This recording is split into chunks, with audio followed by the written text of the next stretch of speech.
Welcome back to the Faculty Factory podcast, friends. It's Kim Skorupski here at UTMB, the University of Texas Medical Branch in sunny Galveston, Texas. Here's my tidbit about Galveston today.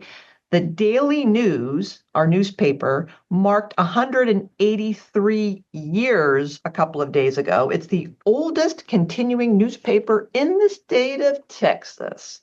Very proud of that. It's a beautiful day today on our island, and with me today is Dr. Binata Mukherjee. Binata, welcome to the podcast. Thank you. I'm happy to be here with you today. Well, folks, let me tell you about Dr. Mukherjee. She is the Assistant Dean of Faculty and Professional Development at the Frederick P. Whiddon College of Medicine and an adjunct professor of management and the director of healthcare leadership initiatives in the Mitchell College of Business at the University of South Alabama in Mobile, Alabama. So, Binata, thanks again for being here. This is an important topic today. So, why don't you tell everybody what we're going to be talking about? Well, we are going to talk about a course that I designed and developed, which is about Know Thyself. It's titled Know Thyself. It's for healthcare leaders. The idea is, why do we need to be self-aware as a leader? And how do we become self-aware that we need to be when we are leading? So, that's a great topic. I love Socrates. Knowledge of self is the beginning of all wisdom. And knowing others, I think it was Lao Tzu is credited with knowing others is intelligence, but knowing yourself is wisdom. So there's a lot of history behind and ancient history behind this concept of, my goodness, you can't do much in life unless you really know yourself. So how did you come up with the course, and why is it important for us? So, first of all, I'm so glad you brought up Socrates, because that's how the title of this course says: the unexamined life was not worth living. That was Socrates' idea of his all philosophical commandments. So, we wanted to develop a course for healthcare leaders in our health system. And because I have a joint appointment between the College of Medicine and College of Business, I'm in the right position to develop such a thing, straddling between the two worlds. And so, with the inspiration from our dean, who wanted all our healthcare leaders to speak a similar language, I developed a committee first, which is across the three entities: University of South Alabama's College of Medicine, College of Business, and the health system faculty. So all put together, we worked for about a year, and we designed a healthcare leadership certificate program, fully recognizing that most of these leaders don't have the business language, but they don't have the wherewithal to go and do a full-time MBA. Right. So this curriculum, this leadership certificate, runs across 1 year, over 1 year. We launched it last year in 2024. We had about 20 participants. There are 7 modules, Friday and Saturday. So it's a weekend module at an interval of about 6 to 7 weeks. So it was very successful last year. And now we are in the second iteration of that. We have 30 people enrolled in this one.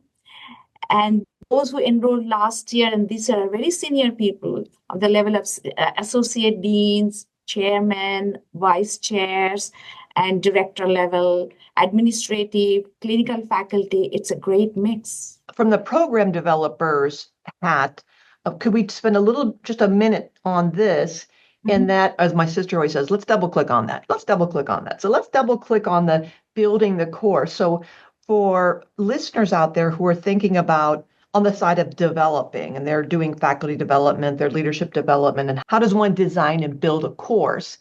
I heard you say we had a committee, we met for a year, we landed on this 7 modules over 6 to 7 weeks on a Friday to Saturday. And how can you tell us a little bit about backing up? Who was on the committee? How did you even identify the people who had the background or the stakeholder interest in how the meat of the course? Yeah, great question.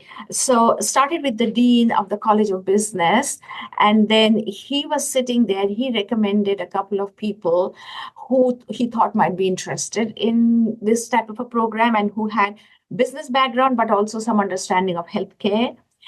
And then from the College of Medicine, I'm there, but I also pulled in a few people from the college, from the faculty, clinical faculty in the USA health system who have either some kind of an MBA or MHA and had expressed interest in the past to teach management related courses.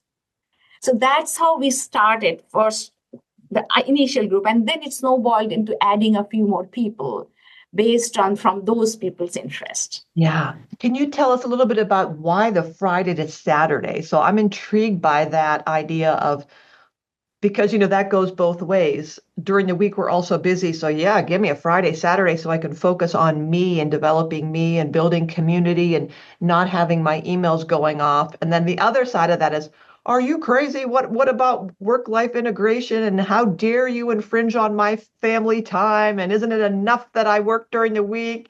So how did you come to some kind of mutual understanding that that Friday, Saturday was going to go over? Yeah, it's a very, very good question. And we so in the first year it was entire day of Friday, entire day of Saturday. But we got the feedback very clearly that Friday is fine. Most of the people are able to feed their calendar on Friday, but Saturday is a family time. So as a result, this year we made it into a half a day of Saturday with some remote reading or group exercise, which will be done online to substitute for that half day we are reducing. I'm reflecting back at Hopkins where my colleague and dear friend Heather Broad, she's a coach, we developed a women's retreat. It was a retreat for mid-career women physician investigators. And that had evolved out of some data of faculty satisfaction survey that niche of faculty members had a high likelihood of leaving academic medicine. And so we were trying to purposely put together an experience for that group of faculty to help, get in touch with goals and goals and I guess just career planning. So we also started a Friday night after work, so like 5:30, we went across the bridge in Baltimore to the Eastern Shore to kind of have the experience of leaving the city, doing something special, and we called it a retreat. And it was then all Friday night, all day Saturday, and then half day Sunday. And we had that trepidation of, oh my gosh, we're asking this group of mid-career clinicians who are so busy, they're so stressed, they have so many competing priorities, and then we're going to say, when I go away for the weekend, are you kidding me? But boy, did we get overwhelming response. 100% of the people, no, actually, no, two had prior commitments to and couldn't attend the first year, but they loved it. It was such a great investment in their time in terms of the feedback. So I see that kind of initial angst of like, do we do it? Do we not do it? But the important thing about this exercise as a program builder is then taking the feedback as you Yes. did and then being able to pivot. And it doesn't mean that a weekend experience isn't appropriate, but I guess it depends on the group and the goal and the purpose. Absolutely. Yes. And so Great. in that, one of the modules, my module is Know Thyself, and which is right at the end, right at the end. The last one is this Know Thyself module, Yeah. which What I are the other six modules? Okay, so one on communication, which is called Connecting the Dots, Communicating Across Healthcare, Leadership, Leading in Medicine Now, Managing People and Partners for Healthcare Success, Dollars and Cents of Healthcare, which is on finance, Getting There From Here, which is on strategy, Viability and Sustainability of Healthcare Operations, and then the last one is Know Thyself. That's wonderful. I love it. And so I imagine the who's instructing in those modules, are they the internal experts in your institution? Yes, yes, Wonderful. internal experts. For example, the HR one is taught by the vice president of, she's the vice president, yes, vice president of HR and the health system. Wonderful, wonderful. So tell us more about your module, Know Thyself. What is Correct. that Yes. experience like? Yeah, it was. A mind-blowing experience for me. I started with a lot of trepidation, know thyself. Yeah, it's about leadership. But I went with my own idea, what I wanted to convey. But the feedback was extremely positive and overwhelming. And it touched, I would say, them at a personal level. So I'm very comfortable now developing further on that for this year. Yeah, so I mean, self awareness is everything. Really, self awareness is everything. And I think the key, a central idea that I use to build this module is self awareness affords the freedom to adapt to the changes that a leader faces every day in the environment that we are in. And the environment, one may call it the VUCA, which is volatile, uncertain, complex, and ambiguous. Some people want to call it the Bani, which is brittle and ambiguous and nebulous. But no matter what, how you call it, we don't know what tomorrow is going to be. Yeah, so that you're exactly right. And when we think back to the COVID-19 virus in 2020 and now the the current landscape, there's just throughout the history of time, there are always things that we cannot project, we cannot foresee. And when events happen, good leaders have to be present and calm and exude a sense of we've got this, we've been here before, this is something we're not completely unaccustomed to change, and we will get through this. So how do you help your leaders develop self-awareness? How do Yeah. you coach them through that? Let me backtrack. Sometimes it is not even being there in the past. I mean, that I think is what the VUCA environment is. It's complex. And there is this huge body of knowledge of complexity science. And I tap into that a lot. And it really is unpredictable. The world is complex. The nature of biology is complex. Everything is interacting with each other in a complex way which cannot be predicted, and our past experiences are often the wrong radar or GPS to look forward in the future. So what is needed is to be right in the middle of that, what I like to call the eye of the cyclone. Be in the center, or be the weaver, be in the center, which is really calm, and have your awareness, attention all around, so that you are able to scan the horizon and see what is the most appropriate way to go, rather than thinking of, okay, this might be similar to something that happened in the past, in which case our assumptions might be wrong. I encourage people to really be in the middle, because at the end of the day, leadership is about, I look at it in circles. Like, you know yourself. When you know yourself, you can lead yourself. So next stage is leading self, and then after that is leading others, and then you can lead change. If you don't know yourself, I feel the other things don't happen. It's like throwing a pebble in a pond; it ripples round. So that pebble is you. Know yourself, and then you can know, you can lead yourself. Once you lead yourself, then you can lead others, and then you can lead change. So how do we, with that emotional intelligence, how do we start at baseline? Because I guess if I've never heard of emotional intelligence, or if I'm the pebble stepping into your pond, I might say, well, of course I know myself. What are you talking about? How might you, Binata, encourage me to be honest and introspective? What are the tools you would use to help me know my shadow sides and the dark side and the in when I'm in the grip? And how would you help me to have a greater self-awareness? Yeah, I start by talking about these mind traps that we have, which prevent us from knowing ourselves fully, entirely. And even before that, awareness is not just knowing yourself, but knowing what others are thinking about yourself.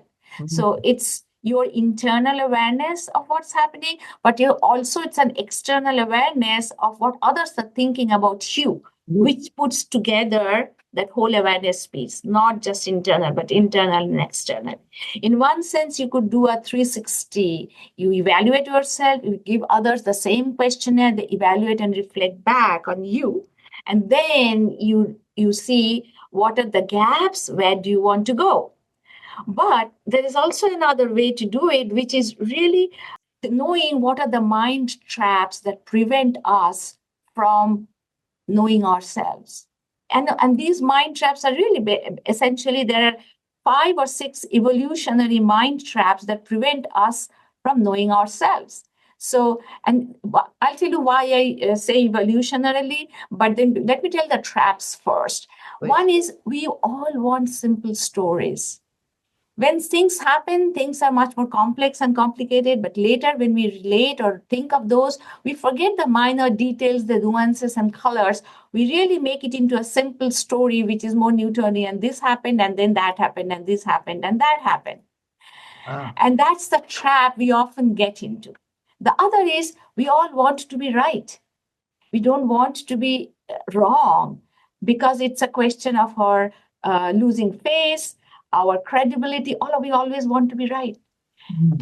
The other is we want agreement. When we say something in a meeting, voice our opinions, we want people to be with us and say, yes, we agree with you. As a leader, we want people to be with us and say, yes, this is the best decision, and they will follow. And then we are also trapped by our need to be in control. We all want to be in control, have that feeling of sense that, yes, I know my world. But in the VUCA environment, nothing is in control. And then finally, it's our ego. We want to protect what we have or who we know we are, who we know, how we work, everything about ourselves. We are shackled by to that. We don't want to get rid of that. And then that sometimes prevents us from being who we really want to be in life. In this module, I started with this, like these are the traps that often prevent us from actualizing ourselves in the best way we want to be in order to fulfill our mission or vision or purpose in life.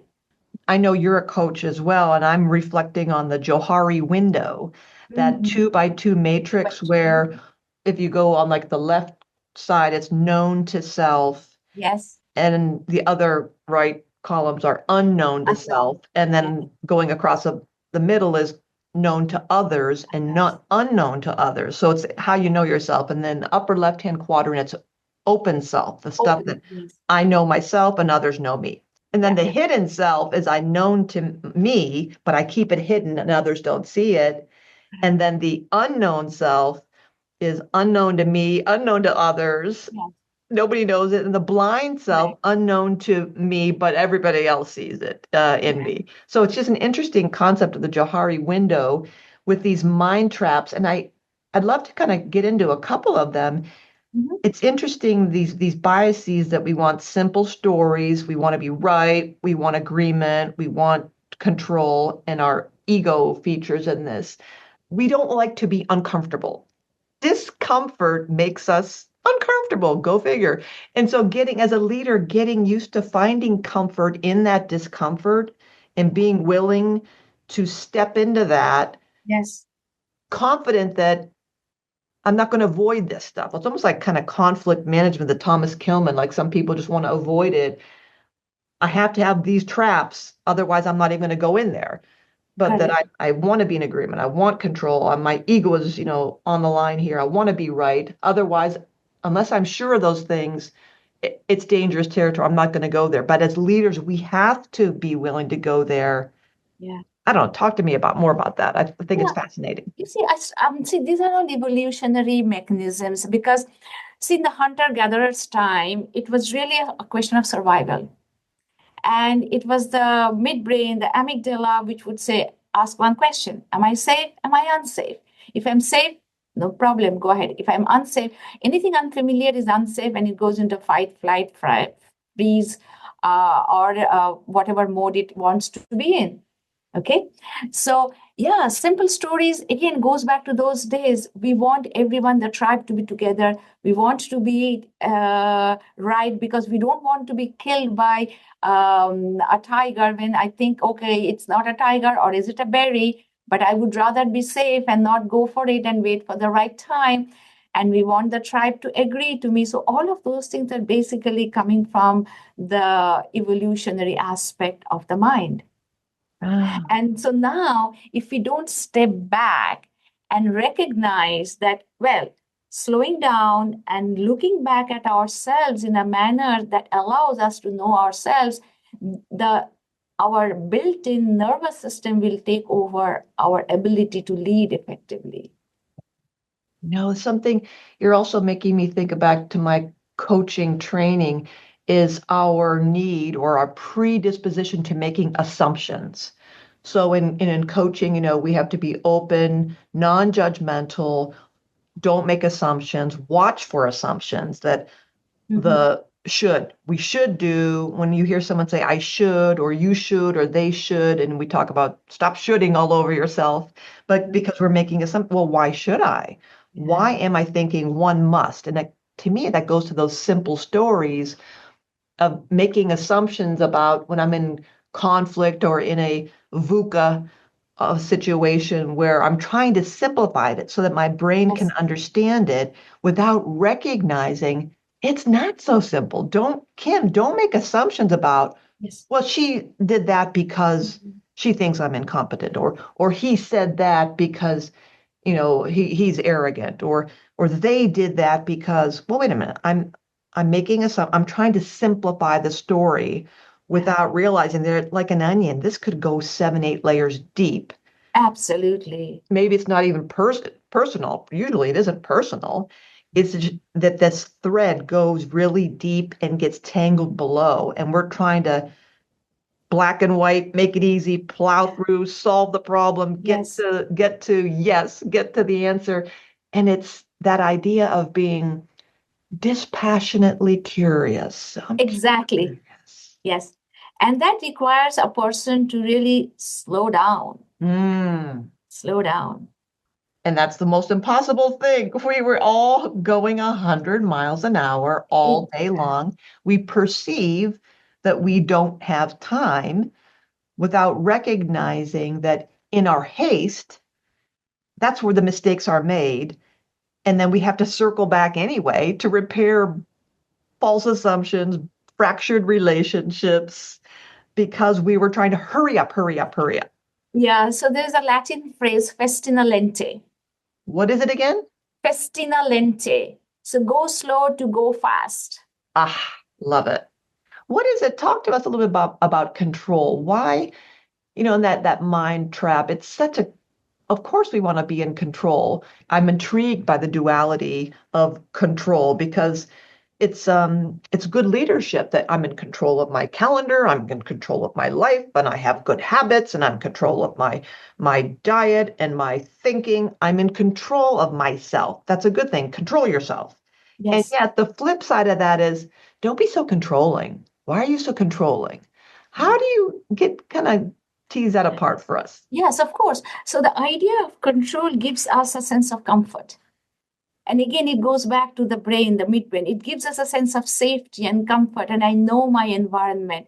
But if you ask, and I always ask this in my coaching practice, I ask this to the leaders in this, how many things are you really in control? And I paused and asked them to really reflect on that. And honestly, most of them came up with the realization that we are actually in control of nothing other than our own actions. What new rules will come out tomorrow, I don't know. Whether someone will cut me while I'm driving and I will get into a wreck, I don't know. Whether there will be something my child will do tomorrow in school that will get my day's calendar completely out of whack, I don't know. You are not in control of any of those things. You are literally only in control of your own thoughts and emotions and your purpose and all of those things. So, literally, it's the mind which makes us believe that we want to be in control and we are in control. But for all practical purposes, we are never in control of anything. In a way, it's so reassuring that, okay, ooh, exhale. I Yeah. give up. I cry uncle. It's not on me. But then the other hand, it's maddening Yes. because our learners, our patients, our colleagues, our family members do look to us to as leaders to tell them what's happening. Oh my goodness, what's going on Yeah. with the funding and with my graduate students are being sent back to their countries. My grant was just defunded. I don't know about this all this uncertainty, and they look at leaders like, aren't you all going to tell us what's going on? So how do you advise and coach your leaders when you have this I don't know, schizophrenia of I'm not in control of anything. I don't know what's going on. All I control is what I, yeah, but you are the boss, so tell us what to do. I mean, how do we balance that humbleness of being I'm not in control and yet, but you have the title, you're supposed to be in control. So Right. I think there's a fallacy there in the thinking that as a leader, the leader will have answers to everything. mm, And well, there is this underlying belief in the followers also that leader will be able to tell me everything, and the leader believes they have an answer to everything. I think that whole model seems to be somewhat very brittle because you cannot have answers to everything. It's that acknowledgement of, yes, I may have better experience, but not necessarily better knowledge and answers to everything. I may be able to ask questions which we will solve together. We are in it together. It's about being in the whole situation together. We will work on it. Be aware of the situation. I may have more experience, so I may have failed more number of times to be able to have a little bit better wisdom. But that doesn't mean I have answers to everything. Let's explore.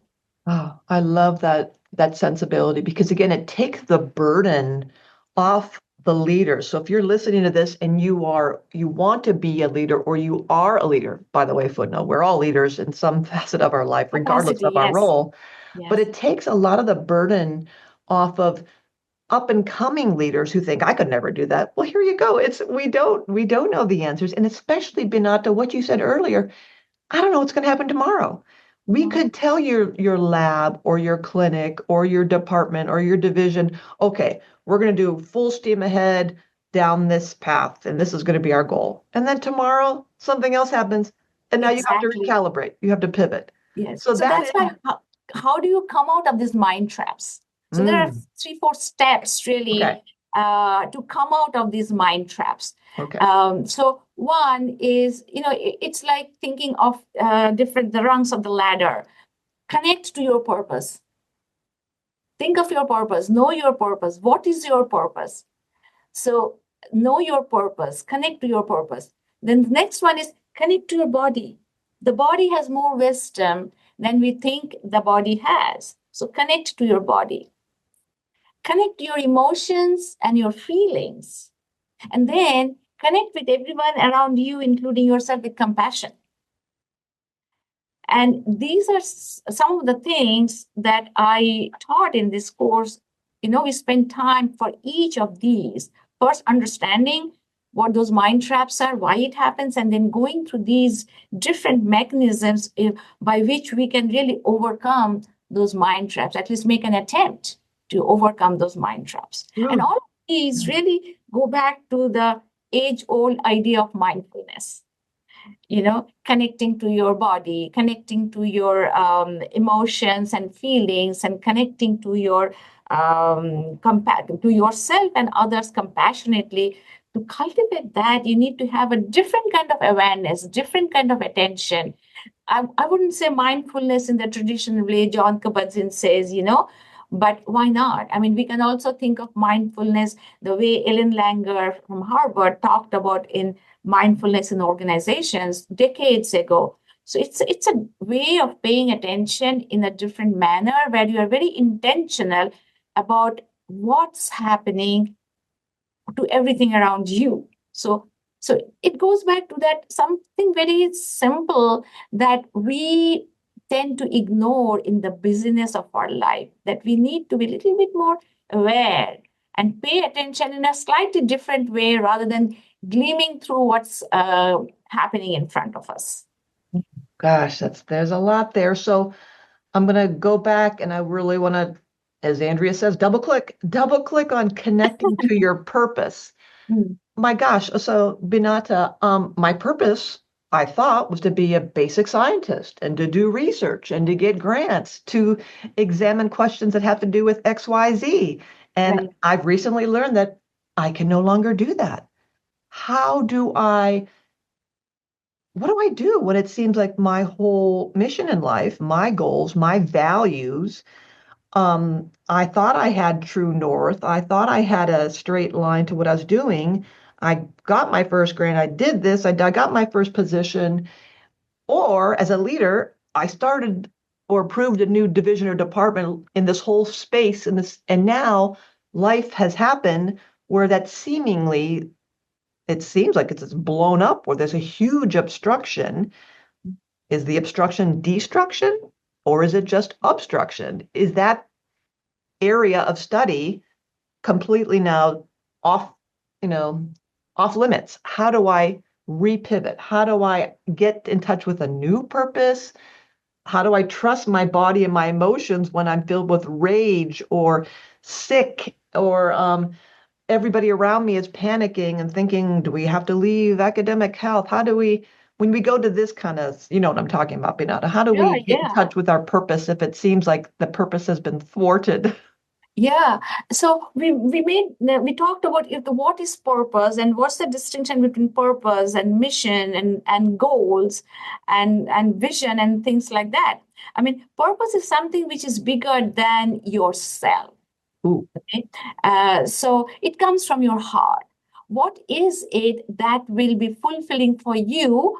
And really, it is something which is beyond your own immediate sphere of activities. Mission. So mission are those little things you do on a day-to-day basis, things that will get you to where you want to be. That where you want to be is your vision, but purpose is your mission vision, but fulfilling something which is bigger than yourself. Why do I exist? Why am I here? What do I need to do? It is more about the reason for my existence. So that's what we say the purpose. What the realization of what one expects and hopes for from life. So that's what it is. And then we spend some time talking about, answering these 3, 4 questions. Like, what do I really love to do from my heart? What do I really love to do? And then well, I love to do this, but what am I good at? Am I good at it? And then, okay, if I love to do this and I'm good at it, am I going to be paid for it? What will I get paid for? And finally, the other question is, what does the world need today?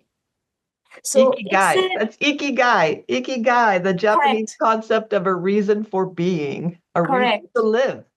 correct. And then when it is that intersection of all of these 4 things, that in the middle is the purpose. It's like Rick Warren's book, Purpose Driven Life. The first Ah, sentence in yes. that book is, it's not about you. No. So this, but that's the to me the conundrum. So how do we as leaders step into that compassion, step into that discomfort of groups of people who, okay, if my purpose is bigger than me, I was going along my merry way down this path, and now that path has been obliterated. Correct. So we say it's not about you. It's not about it's bigger than you. Bigger than you. But what does that mean in practical terms to that person? Well, Yes, thanks. Okay, it's bigger than me. What am I supposed to do? correct. And sometimes it happens, you may have to revisit your purpose. Sometimes it happens because you won't get paid for what you really are passionate about. Then you make that as your vocation, but you do what you need to do to pay the bills. So, but you fulfill your purpose through something that is your vocation. So that also requires that awareness and revisiting yourself. What is my purpose? Otherwise, if you keep on doing something that for just to pay the bills, you will be burnt out. If it is not connected to your purpose, you will be exhausted. You will not have a sense of personal accomplishment. You know, so that's why knowing the purpose it's extremely important. Friedrich Nietzsche has said, if you know the why, you can live anyhow. I still don't feel like we have a solution for someone who's saying, I can't get paid for this anymore. Yes, if you can't get paid for this anymore, then revisit what qualities you have. What are the things that will get you paid for in order for you to pay your bills? Yeah. That is revisiting your goals, revisiting your mission, Mm, and then see where will my purpose take me. It sometimes will, and again, it starts with that awareness. It's not that being discombobulated that, okay, everything is gone from me, I can't move on. I am feeling this sense of discomfort in my body. I'm feeling this sense of sadness, sorrow as an emotion. How can I be with it, but see, move forward, but not get stuck? mm, And yeah. that's the idea of being connected. Then purpose, yes, but the body and the feelings, because the body and the feelings give us the messages much sooner that we recognize it cognitively. That's like the gut instinct. You're saying that there's wisdom in us and that this is very uncomfortable. Acknowledge the grief, the sorrow, the rage, the anger, process that, be with it, Yes. and trust. I guess I'll just say it, Trust. trust. Trust. The body keeps the score. Have you heard of that book? The body keeps the score. No, no. The body keeps the score is a book about, you know, healing trauma, but it is basically Vander Kissel, I think is the full name of the author. So he talks about how all the things that we've gone through in our entire life are stored in some part of the body in some shape or manner. Mm. And when they get too difficult for the body to process, then we start getting, it lets us know through different kinds of aches and pains and stuff like that. But Um, how can we be aware of that and process those things? yeah, Bessel van der Kolk, Kolk. Yes, I just found Bessel it. van der Kolk. Trauma. Wow, fascinating. Gosh, this is so important. So you've sold me. I absolutely understand why knowing thyself is so important. And gosh, even this mindfulness awareness that we can't just know yourself one and done. That I'm thinking back to what you said earlier, Binata, the pebble, that we Yes, grow, we change. yes, We have this lifelong pursuit as academics and many humans, a growth mindset, which means yes. this idea of you'll never be done. We'll never be done knowing. Life is a work in progress. Life is a work in progress. I always say life is a work in progress. It's never done. You have never arrived. Dr. Mukherjee, this has been a wonderful conversation. Kind of have goosebumps a lot of the way through it. It's so fundamental to leadership, and it's one of those things whenever we start leadership courses or take them in our professional societies, our national societies, our local institutions, it's that many of these programs and offerings start with exercises to explore who we are, what are our values, what is our purpose, what is our mission, what are our goals, what is our vision, what are our strengths, what are our opportunities. And that's why leadership courses start with that, because leadership is about relationships, and we're in relationships with other humans, and we're the first human that in Relationship with that kind of. ourselves. Exactly, exactly. And so how do we, so connecting to all of those, and through in this module, we did a lot of different types of activities and exercise. It was very hands-on. Very little was really didactic and theory. All of these things that I said didn't take a very long time. But for each of those activities to come out of the mind traps, we spend a lot of time exploring how you can cultivate those tendencies in yourself. Dr. Mukherjee, I encourage everyone listening to go to email Dr. Mukherjee to learn more about how she put her program together, her coaching, or your faculty affairs, faculty development offices. Why don't you tell folks your email address, Binata, and then I'll leave you with a parting comment today. And thank you Uh, so much. yes, it's bmukherjee at southalabama.edu. B as in boy, M as in Mary, U as in umbrella, K as in king, H as in Henry, E as in England, R as in Roger, J as in John, and then England at southalabama.edu. Lovely. Thank you. Why don't you leave us with a parting thought or comment? I would encourage everyone to spend a little time, even if it is a few seconds, to just know yourself.